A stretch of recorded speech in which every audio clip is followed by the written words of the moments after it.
नमस्कार विद्यार्थी मित्रांनो, माझ्या YouTube channel A to Z chemistry by Sartale sir मध्ये सर्वांचं मी सहर्ष स्वागत करतो। आजचा व्हिडिओ बनवण्याचा उद्देश हा आहे की एक महत्त्वाची माहिती तुम्हाला या ठिकाणी द्यायची आहे। तर ती माहिती अशी आहे की आता जे विद्यार्थी CET ची तयारी करत आहेत, जे 11वी 12वी मध्ये आहेत, तर जे विद्यार्थी 11वी 12वी सायन्स ह्या स्ट्रीम मधून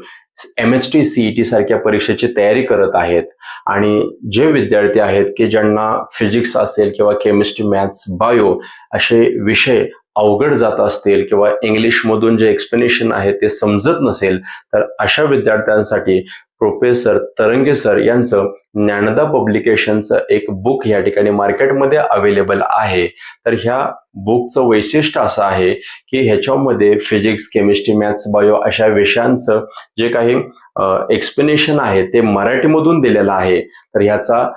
नक्कीच फायदा जे वीक विद्यार्थी आहेत, त्यांना इंग्लिश मधून जे एक्सप्लेनेशन आहे इझिली समजत नाही, अशा विद्यार्थ्यांसाठी याचा नक्कीच फायदा होणार आहे। तर सर्व विद्यार्थ्यांना एक विनंती आहे, जे स्क्रीनवर कॉन्टॅक्ट नंबर तुम्हाला दिसत आहे, प्रोफेसर तरंगे सर यांचा ज्ञानदा पब्लिकेशन हे पुस्तक मार्केटमध्ये अवेलेबल आहे आणि जर तुम्हाला हे ऑर्डर करायचं असेल तर तुम्ही दिलेल्या स्क्रीनवर कॉन्टॅक्ट करू शकता आणि हे ऑर्डर आपण घरपोच मिळवू शकता। ह्या पुस्तकाचा फायदा असा आहे की ह्याच्यामध्ये बरेच प्रश्न फिजिक्स विषयासारखे असतील किंवा केमिस्ट्री, मॅथ्स, बायो विषयासारखे बरेच प्रश्न ह्यामध्ये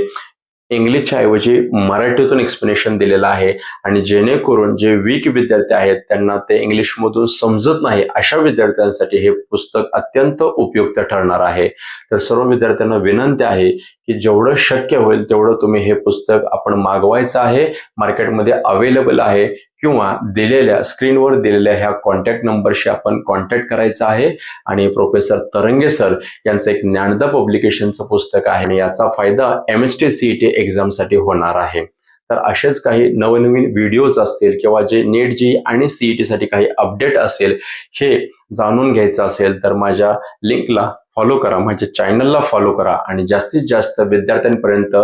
पोहोचवण्याचा नक्कीच प्रयत्न करा। धन्यवाद।